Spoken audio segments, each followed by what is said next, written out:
Vous vous apprêtez à jouer une partie de The Plum Island Horror, vous êtes au bon endroit. The Plum Island Horror est un jeu full coopératif pour 1 à 4 joueurs de type Tower Defense Ameritrash. Chaque joueur contrôle une faction. Dans cette faction-là se trouvent 6 unités qui sont toutes uniques et très très différentes les unes des autres, autant au niveau des statistiques qu'au niveau de leurs habiletés spéciales. 5 de ces unités-là commencent directement sur le plateau. Vous avez des instructions de départ qui sont indiqués. Moi, j'ai fait le setup pour que ça aille plus vite au niveau de notre explication. Chacune de ces factions-là a un token dans une espèce de pochon duquel on va tirer des jetons pour savoir l'ordre d'activation des factions et des méchants. Et à l'intérieur du bag, vous avez en plus du token pour chacune des factions, donc 4 tokens gentils au total. Vous avez 3 tokens qui vont faire spawner des horreurs et les faire se déplacer, puis vous avez un token qui va vous faire piger une carte d'un deck d'événements qui est méchant, là. Thématiquement, il y a une tempête qui vient d'arriver. Ça a décalissé des laboratoires secrets dans lesquels des expérimentations pas très catholiques avaient lieu. Et résultat, on se retrouve avec des horreurs qu'on pourrait appeler aussi des zombies, là, finalement, là, qui vont spawner en haut ici du board et qui vont avancer dans le fameux type, là, comme je disais, de Tower Defense. Et vos unités vont devoir là, bravement défendre l'île contre ces horreurs-là. Fait qu'il y a un petit setup à faire au début, fait que ça, je m'attends que ce soit la personne qui vous enseigne le jeu qui ait déjà fait ce setup-là. Fait qu'on va sauter tout de suite aux règles. Qu'est-ce qui arrive quand on tire un jeton d'une faction? Comme par exemple, j'ai tiré le jeton du club sportif des Highlanders. La toute première chose que vous allez faire, si c'est vous qui contrôlez cette faction-là, c'est que chacune de vos unités qui sont sur le board, on appelle ça le Crisis Adrenaline Phase, est autorisée à utiliser son déplacement à pied pour bouger. Et ça, c'est entièrement gratuit. Donc, première statistique à laquelle on va s'intéresser, le chiffre noir dans un rond blanc ici avec des petites traces de pas, c'est la valeur de déplacement de l'unité en question. Fait que je peux prendre, là, on vient de sortir le token orange, je contrôle la faction orange, je peux prendre chacune de mes unités, puis je peux les déplacer gratuitement d'un nombre d'area indiqué par leur valeur de déplacement à pied. Les unités des joueurs peuvent se déplacer là, en sens inverse des flèches, la direction des flèches, puis tout ça, c'est beaucoup plus pour les horreurs qui, eux autres, vous l'aurez deviné, vont se déplacer vers le bas du board. Je pourrais prendre cette unité-là qui a une valeur de déplacement de 3, puis je pourrais lui faire 1, 2, 3, puis m'en venir ici, ça, il n'y a aucun problème. Fait que les unités des joueurs peuvent autant utiliser les flèches noires que les flèches blanches, puis comme je disais, de ce calice du sens de la flèche. Donc ça, c'est ce que vous pouvez faire gratuitement, systématiquement. Ensuite, vous allez avoir un certain nombre d'actions qui est indiqué sur le turn track ici par le chiffre blanc dans un carré rouge. Fait qu'au début, là, on se réveille ici, il faut se donner une coupe de taloche là, pour se dire, Caliste, qu'est-ce qui se passe? Fait qu'au début, on n'a pas beaucoup d'actions. Seulement une action, après ça tombe à deux, après ça tombe à trois pour un crise de bout. Puis à la fin de la troisième journée, on commence à être fatigué et on recommence à perdre des factions. À noter que ce chiffre-là, c'est le nombre total d'actions que vous pouvez faire avec votre faction. Alors, ce n'est pas une action par unité, c'est une action au total. Alors, choose wisely, comme on dit, vous allez choisir une unité et vous allez choisir parmi un menu d'actions qu'on va voir ensemble et qui sont résumées sur cette très bonne petite carte-là ici, je dois le dire. Fait que d'abord, faire un déplacement à pied, c'est une action en soi. Si vous trouvez que vous n'êtes pas allé assez loin avec votre Crisis Adrénaline mouvement, puis vous voulez absolument prendre une autre faction puis la faire se déplacer à pied, c'est possible. Parlant de déplacement, là, ce que j'ai oublié de dire, c'est que si vous vous déplacez, par exemple, il y a des horreurs qui sont ici. Cette unité-là ici, même si elle a 3 déplacements, dès que vous vous déplacez dans un endroit où se trouvent des horreurs, vous êtes obligé d'arrêter. Ce qui ne vous empêche pas, lors d'un déplacement ultérieur, de colisser votre camp. Mais par contre, dès que vous vous déplacez à l'intérieur d'une case où se trouvent des horreurs, vous devez vous arrêter. Fait que le déplacement comme tel, c'est une action potentielle. Toutes les autres actions sont des actions que vous pouvez faire uniquement, là, justement, quand vous dépensez des actions, là. Euh, donc, il y a un autre type de mouvement qui existe qui appelle le mouvement par véhicule. Donc, certaines unités, pas toutes, vont avoir une autre valeur de déplacement qui est juste à droite, qui est le chiffre blanc dans un rond noir avec une espèce de steering, ouais, sur une roue je ne sais pas trop quoi. Donc ça, c'est un déplacement par véhicule. La valeur est tout le temps systématiquement plus élevée que le déplacement à pied de l'unité. Donc l'unité est plus mobile, évidemment, ça se promène avec un véhicule. Par contre, ça va vous coûter un de supply pour faire ça. Fait que toutes les factions commencent avec deux de supply. Les supplies appartiennent à la faction et non pas à une unité en particulier. Fait que, par exemple, si je vous laisse faire déplacer notre ami le coach Sid Kaloun de 4 cases avec un déplacement par véhicule, je devrais d'abord dépenser un supply, puis ensuite je pourrais faire le déplacement. Autrement, les règles sont les mêmes pour les déplacements, c'est-à-dire que vous devez arrêter quand même si vous pognez une horreur, mais sinon vous êtes quand même plus mobile. Deuxième type d'action que vous pouvez faire, en passant, il y en a ces deux côtés de la feuille, fait qu'il y en a en crise. Vous pouvez réparer un endroit qui est endommagé. Fait qu'il y a certains endroits à cause de la tempête qui commencent avec des damaged markers, un certain nombre de damaged markers dessus. Quand vous décidez de réparer un endroit qui est endommagé, vous allez tirer ce que le jeu appelle une Fate Card. Il n'y a pas de D6 comme tel dans ce jeu-là. Là. Comme certains autres jeux, vous allez tirer une Fate Card, puis en bas à droite, il y a un chiffre de 1 à 6. Puis c'est le chiffre que vous allez utiliser là, finalement pour vous référer. Est-ce que votre action est successful ou non? Dans le cas d'une réparation, plus vous roulez haut, mieux c'est. Puis vous avez une petite table de réparation ici que vous retrouvez au centre de ce Player Aid-là. Alors évidemment, 1, c'est la catastrophe. 2 à 3, c'est pas vers jeu. 4 à 5, ça commence à être intéressant. Puis 6, c'est bon en crise. À noter que pour réparer un autre facteur, un autre statistique parmi les millions de chiffres que vous avez sur votre unité, là, c'est le rating admin qui est le chiffre en vert en dessous du crochet que vous avez à gauche. Fait que rappelez-vous que plus ça c'est bon, plus vous êtes meilleur vous êtes pour réparer quelque chose. Entre autres choses. Le rating d'admin est utilisé pour d'autres patentes, mais c'est aussi utilisé pour ça. Réparer un area va avoir des avantages, comme on va le voir là, plus tard dans les autres actions. Là. Mais un area qui est endommagé, on dit qu'il est compromis. Puis un area qui est compromis, il y a un paquet d'affaires qu'on ne peut pas faire dedans. Vous pouvez aussi réparer un pont. La tempête, au début, ça va être aléatoire. Ça aussi, on va tirer une carte. Ce ne sera jamais les mêmes ponts qui vont avoir été décalissés par la tempête. Mais vous pouvez aussi, par exemple, si notre ami Kevin Blart est ici, peut réparer le pont qui est là parce qu'on ne peut pas évidemment utiliser un pont qui est endommagé pour se déplacer. Alors, surtout pour les ponts qui sont exclusifs, si on veut, aux joueurs, puis qui sont comme ça, là, c'est quand même intéressant de les réparer. Si vous réparez le power plant qui commence avec 3 de dommages, là, ça redonne de l'électricité à tout le monde, puis ça donne 5 de supply à chacune des factions. Je prends la peine de le mentionner parce que c'est un hostie de moment clé quand même dans une game, parce que des supplies, sinon, autrement, c'est assez difficile d'en trouver. Fait que de réparer vraiment le power plant, la station électrique, là, ça devrait être un objectif à court terme de n'importe quel groupe. L'autre action que vous avez, c'est l'action qu'on appelle de crowd control. Il va y avoir un hostie de paquets civils qui vont être placés sur le board au début de manière relativement aléatoire. La valeur de ces civils-là, vous avez le droit de tout tourner les tokens au début. Là. La valeur de ces civils-là va varier entre 1 et 3. Puis si vous avez une unité qui est avec ces civils-là, vous pouvez faire une action de crowd control pour prendre autant de civils que votre admin rating. Encore une fois, le admin rating est important ici. Fait que dans le cas de Jason Kruger, il pourrait prendre jusqu'à 4 civils qui sont sur sa case puis les tasser. Vous les bougez dans un area qui est adjacent. Ben encore là, vous suivez les flèches dans le sens que vous voulez. Là. Même s'il y a des horreurs dans l'endroit en question, dans la source ou la destination, ça ne change rien. Les civils vous écoutent aveuglément, asti, puis suivent vos instructions de dire circulez, circulez, s'il vous plaît. Là. Fait que vous aurez deviné qu'un de nos objectifs principaux est d'évacuer le plus de civils possible de l'île. Fait que l'action de crowd control permet à vos unités justement là, de coordonner les opérations puis d'envoyer le monde où est-ce que vous voulez qu'ils se retrouvent. Une autre action qui est possible, c'est l'action d'évacuation. Donc, une fois que vous avez amené des civils dans des endroits où ils peuvent être évacués, fait que, par exemple, certains des areas vont avoir un signe là, comme quoi un hélicoptère peut se poser ici. Donc, s'il y a un hélicoptère physiquement à cet endroit-là, vous êtes capable de faire l'action d'évacuation. Fait qu'en faisant l'action d'évacuation, vous allez prendre autant de civils que le chiffre qui est en haut à gauche du counter qui est ici.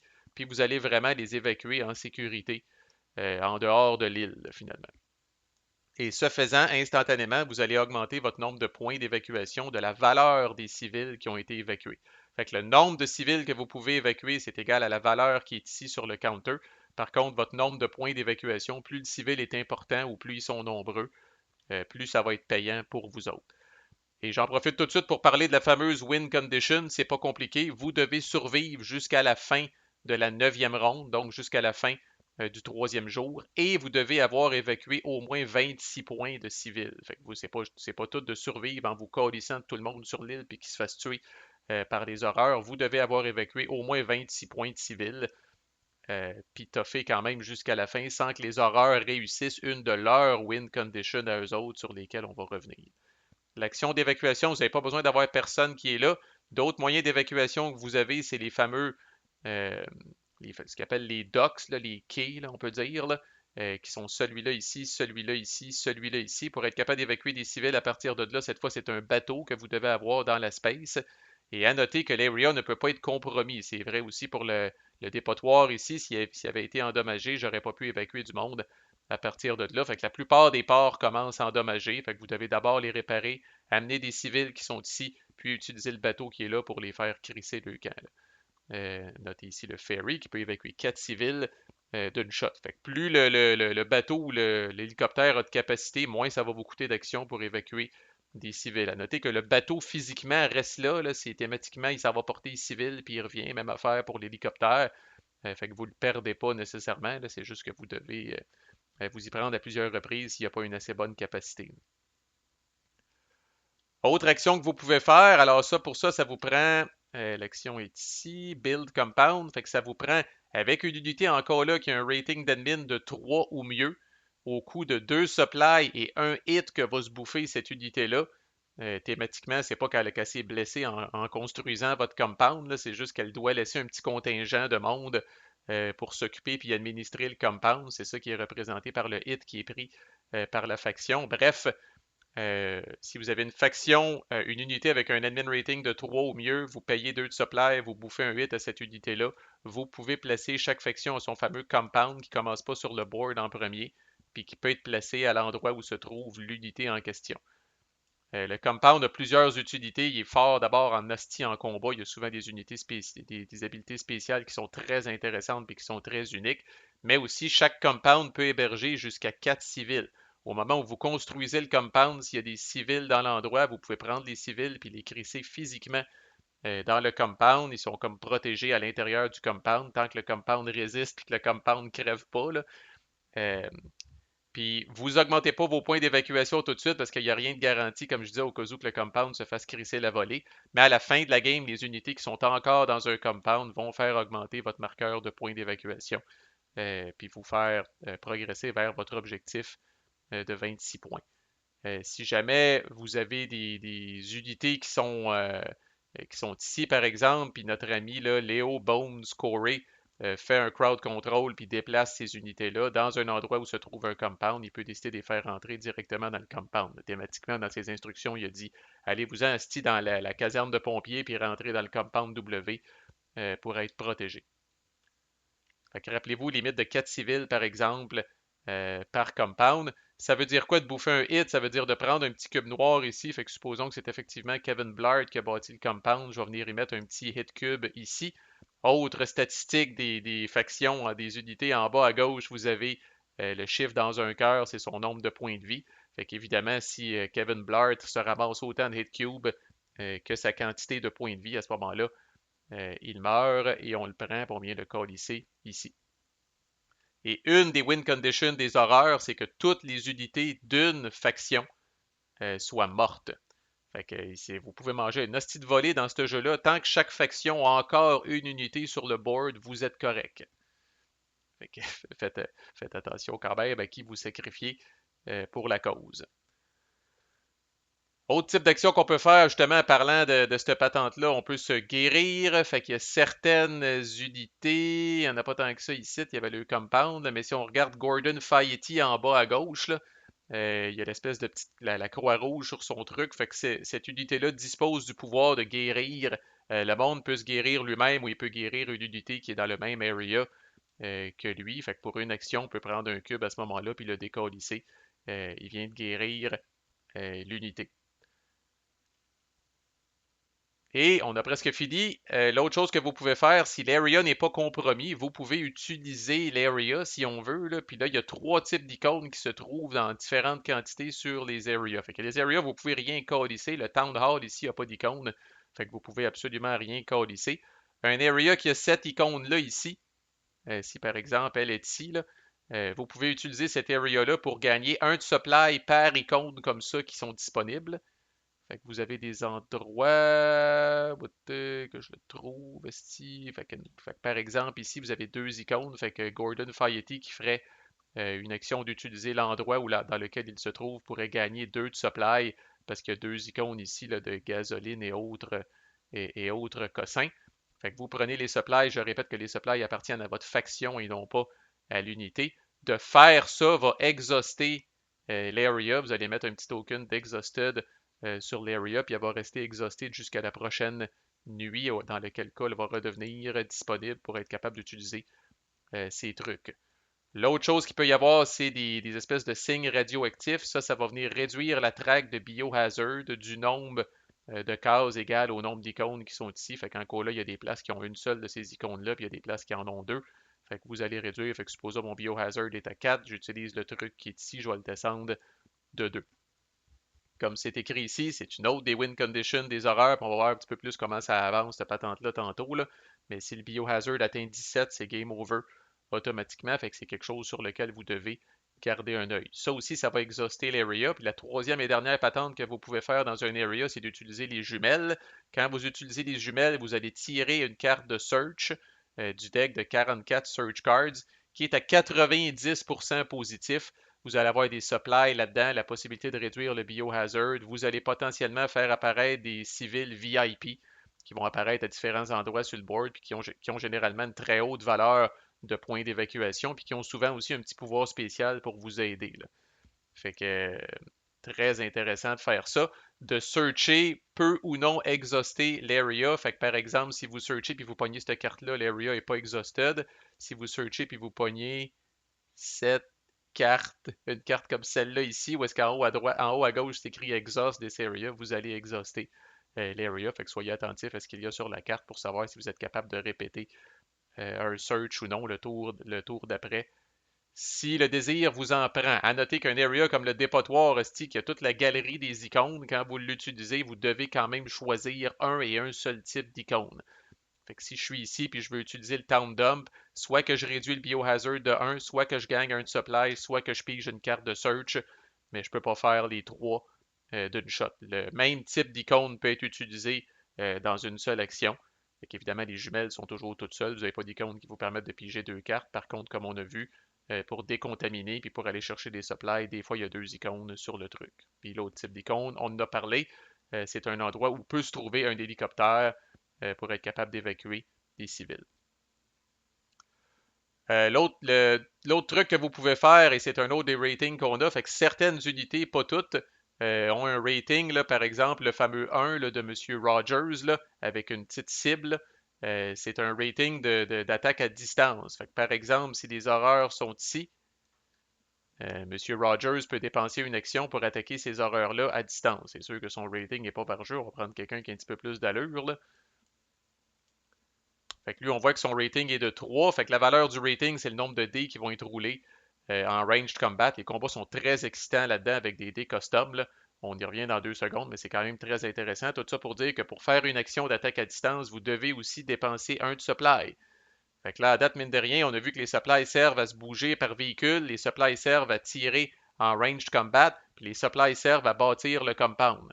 Puis les supplies vont aussi servir à nourrir vos unités une fois par jour. Fait que c'est quand même très très précieux comme patente. Fait que supposons qu'ici je décide de tirer, parfait, je dépense un de supply, je prends autant de dés que la valeur euh, de range combat de cette unité-là, je prends ces dés-là, je vais les rouler. Fait que qu'est-ce qu'on retrouve sur ces dés-là? Bon, ben, on retrouve des blanks. Je pense qu'il y a deux blanks sur le dé. Il y a un bouclier. Il y a un symbole avec un. Ben, dans le fond, je vais tout vous les montrer. Là. Fait que nous avons un blank, nous avons un bouclier, nous avons un critique, nous avons un hit, nous avons un demi-hit, ou qui appelle aussi un hit léger, puis nous avons aussi un autre blank. Quand on fait du range combat spécifiquement, là, on regarde la portion en bas à droite, un blank n'a aucun effet. Un shield est considéré comme un hit si les horreurs sont dans du clear. Et ça, c'est du clear. Ça, c'est de la forêt. Et ça, c'est un building. On le voit par le petit icône qui est ici, là, concrètement. Là. Fait que dans ce cas-là, un shield, quand on tire sur du clear, c'est considéré comme un hit. Un cœur, évidemment, c'est un hit. Un demi-cœur, c'est un demi-hit. Ça vous prend une autre moitié de cœur pour être capable de faire un hit. Sinon, si vous avez juste un demi-cœur, c'est round down essentiellement. Et puis ça compte pas. Puis un critique, on aime ça dans les jeux. Non seulement c'est un hit, mais vous allez rerouler le dé et il n'y a pas de limite. C'est ce qu'on appelle des exploding dice. Fait que si vous pognez un critique, c'est un hit. Puis là, soit que vous prenez un autre dé ou vous reroulez ce dé-là, peu importe, mais vous continuez de rouler tant que vous pognez des critiques finalement. Puis les résultats que vous allez pogner vont s'accumuler à votre total. Fait qu'en théorie, il n'y a pas de limite à la quantité de dommages que vous pouvez faire. Chaque hit, fait que les horreurs là-dedans, ces tuiles-là, le motif va changer là, juste pour des raisons esthétiques, là, mais une tuile égale une horreur. Fait que chaque hit que vous infligez, vous allez prendre le nombre de tuiles que vous avez faites, puis vous allez venir recrisser ça dans le supply. C'est très important parce que de manquer de tuiles d'horreur, c'est très bad dans ce jeu-là. Fait que plus vous êtes capable de faire du dommage, plus vous allez, moins la stack d'horreur va être efficace en combat, là, fait que, mais plus elle est rapide. On va le voir tantôt quand on va voir qu'est-ce qui se passe quand on active les horreurs. Fait que ça, c'est du range combat. Inconvénient, ça coûte un supply. Autre inconvénient, c'est pas aussi punché que le close combat, mais un très gros avantage. Vous pouvez pas, votre unité peut pas être endommagée quand elle fait du range combat. Puis elle se frotte pas non plus nécessairement à l'horreur, fait qu'elle va pas contribuer à faire monter le biohazard comme on va le voir dans 2 secondes. Fait que ça, c'est tous les types d'actions que vous pouvez faire, mais je répète, vous choisissez une et une seule action quand on est au premier tour. Là, après ça, ça s'améliore, on tombe à 2, puis après ça, on tombe à 3. Là. Mais même au plus fort du jeu, là, puis même si vous avez vos 6 unités incluant votre compound sur le jeu, vous ne pouvez faire que 3 actions maximum dans les meilleurs tours quand arrive, quand votre jeton est sorti. Là. Fait qu'il faut choisir avec soin.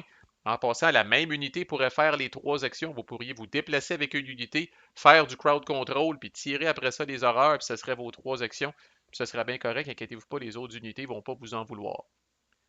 Vous pouvez aussi toujours substituer, plutôt que d'utiliser vos propres unités, utiliser ce que le jeu appelle les NPC. Là. Donc, cette unité-là ici de Shore Patrol est tout le temps dans le jeu, n'appartient pas à personne, mais tout le monde peut utiliser l'affaire. Elle ne se déplace jamais gratuitement parce que ce n'est pas une de vos unités. Fait que si vous voulez la déplacer, ça va vous coûter votre action. Autrement, elle a les mêmes ratings qu'une unité normale.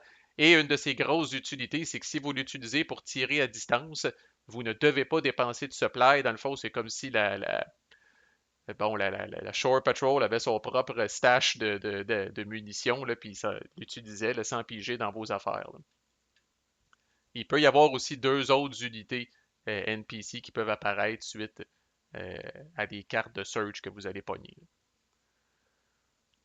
Quand vous avez fini, fait que supposons les oranges ont fini de s'activer, quelque chose qui est très intriguant dans ce jeu-là, c'est que les autres factions ont la possibilité de suivre, la possibilité de faire ce qu'on appelle un follow. Fait qu'en tournant dans le sens des aiguilles d'une montre, donc en commençant par les verts, on demanderait au joueur qui contrôle la faction verte, est-ce que tu veux faire un follow?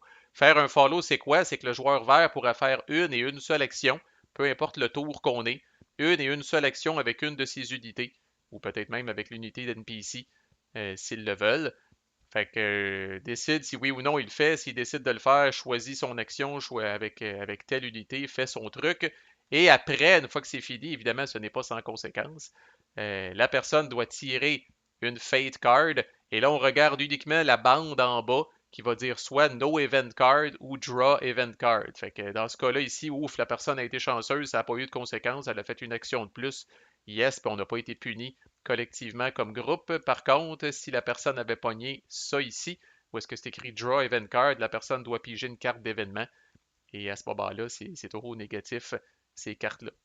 Si la personne ne s'est pas fait pincer et qu'elle n'a pas été obligée de piger un événement, on continue de tourner comme ça. Fait que là, on demanderait au joueur brun, est-ce que toi, tu veux faire quelque chose, oui ou non? Mettons qu'il décide que non, il veut rien faire. On demande quand même au policier ici, est-ce que toi, tu veux faire quelque chose, oui ou non? Puis la personne pourrait décider de faire quelque chose, faire une action avec une unité. Puis après ça, piger aussi une carte de fate. Puis espérer de pas jusqu'à temps qu'on revienne. La seule personne qui ne peut pas faire de follow, évidemment, c'est la personne qui vient de faire son tour. Donc ça l'arrête, peu importe, quand on revient au joueur orange.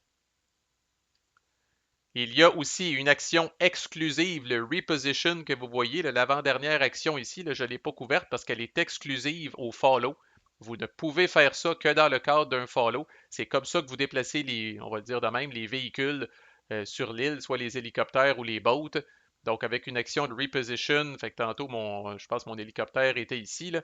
Fait que si j'ai des civils qui sont là, éventuellement, quelqu'un va devoir faire, si je veux les évacuer à partir d'ici, quelqu'un va devoir faire un follow, prendre cet hélicoptère-là et l'amener dans un endroit qui n'est pas compromis, c'est-à-dire qui n'est pas endommagé, qui n'a pas été overrunné par les horreurs, puis qui ne contient pas d'horreur en ce moment.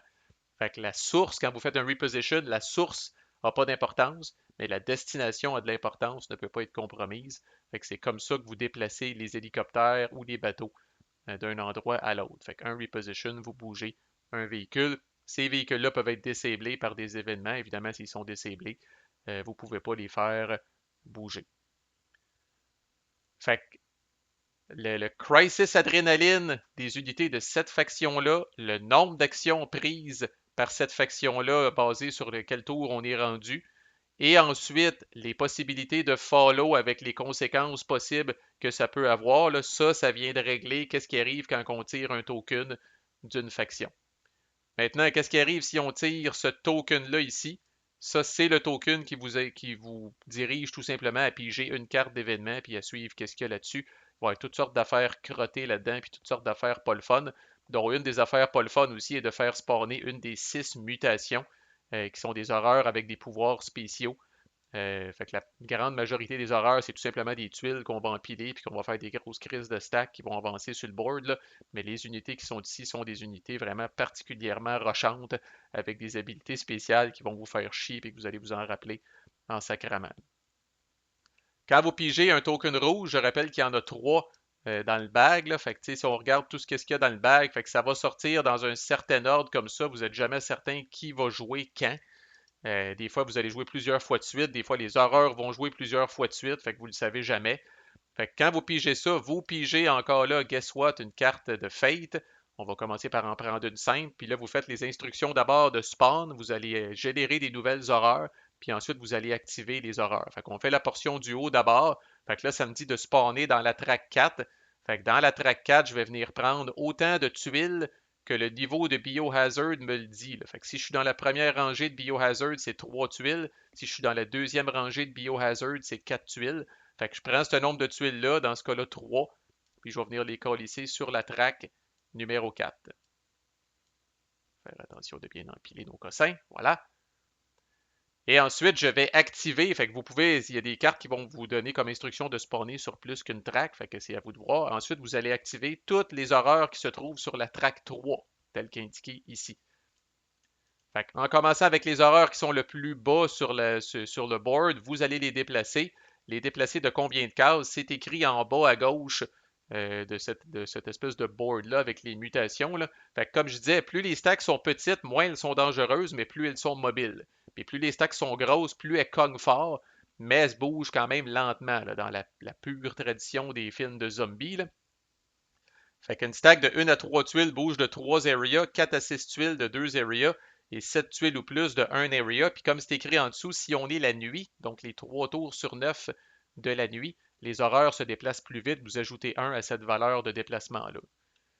Mais peu importe, les horreurs, c'est souvent ça qui va arriver, les horreurs vont stopper dès qu'elles foncent dans un civil ou dans une de vos unités. Elles vont arrêter là pour être capable de vous colisser la volée. Mais dans ce cas-là, la track 3, j'ai 4 unités qui sont ici, fait qu'elles bougent de 2 cases, fait qu'elles bougent toujours systématiquement en bas. Elles ne bougent jamais de côté. Les horreurs, à moins d'un événement spécial, vont toujours rester sur leur track.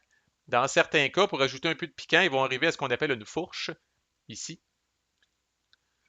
Puis si vous devez vous déplacer ici, vous allez tirer une carte de fate. 1 ou 6, les horreurs vont prendre ce chemin-là. 2 à 5, les horreurs vont prendre ce chemin-là. Fait qu'il y a des fourches de temps en temps qu'on ne sait jamais trop. Il y a toujours un côté plus probable que d'autres, mais on ne le saura jamais tant que les horreurs ne vont pas euh, nécessairement se décider. Si jamais les horreurs, les tuiles doivent passer sur un truc comme ça, fait qu'il y a 2 dommages ici, ils vont perdre 2 tuiles. Thématiquement, ils viennent de s'empiler dans la rivière pour se faire un pont humain. Là. Puis là, après ça, les autres horreurs vont passer. Fait que ça les endommage, mais ils réparent le pont, puis ça les empêche pas de continuer à se promener à ce moment-là.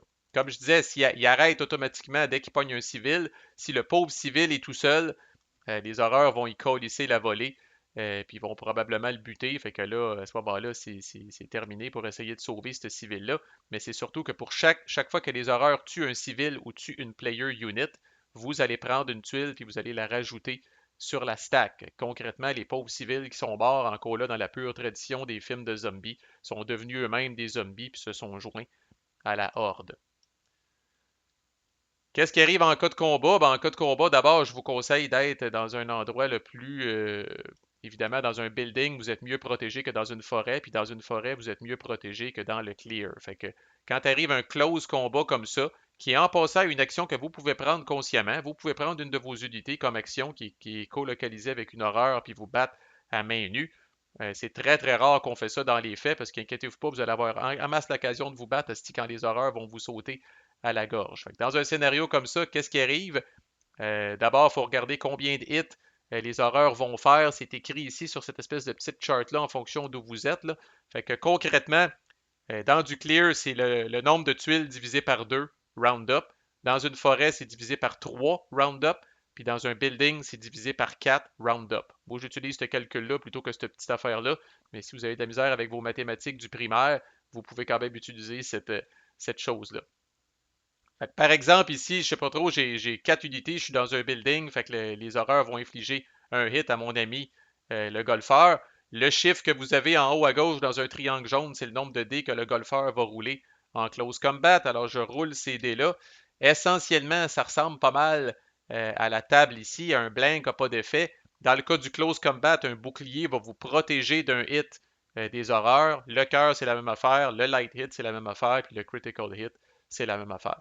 Fait que voici un cas où le golfeur a infligé 2 hits aux horreurs, par contre n'a pas réussi à protéger le hit qu'il allait manger. Fait que lui va se manger un dommage, mais il a réussi à tuer 2 tuiles d'horreur.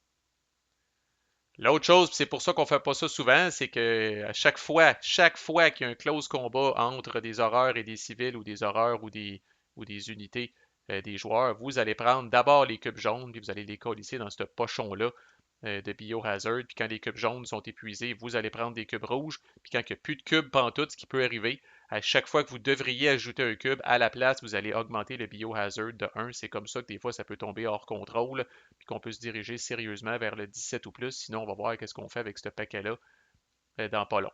À noter que les unités des joueurs protègent par défaut les civils. Fait que si les horreurs arrivent ici, bien évidemment, c'est notre ami Chase, le héros, qui va se battre contre les horreurs et non pas les civils. Fait que les horreurs s'en prennent aux civils uniquement quand il n'y a pas d'unités de héros qui sont présents.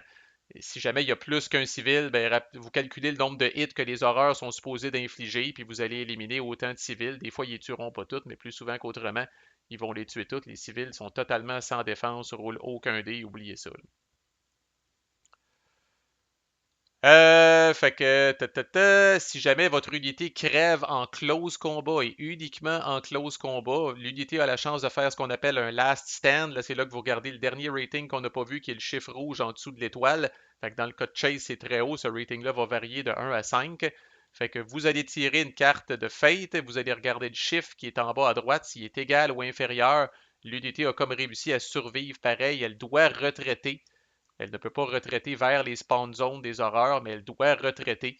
Fait que là, présentement, les civils sont à risque si jamais cette traque-là se réactive, mais l'unité survit avec un dernier point de vie qui lui reste. Là. Fait que vous allez mettre autant de hit cubes que son nombre de points de vie moins 1. Puis l'unité résiste, puis il n'y a pas de limite. Tant que c'est en close combat, il n'y a pas de limite au nombre de fois que l'unité peut faire ça. Là. Si jamais 2 stacks d'horreur arrivent à la même place, aboutissent au même endroit, ce qui est souvent le cas, si j'avais eu des horreurs ici, par exemple, ben, eux autres se déplacent, puis après ça, mettons qu'eux autres ont assez de mouvement, puis qu'ils se déplacent, je rappelle qu'ils arrêtent no matter what quand ils pognent une unité des joueurs, ben à ce moment-là, vous mergez les 2 stacks ensemble, ça devient une grosse crise de stack qui est pas mal plus épeurante et pas mal plus potente. C'est ça. Au niveau des cartes ici, il y a des petites particularités.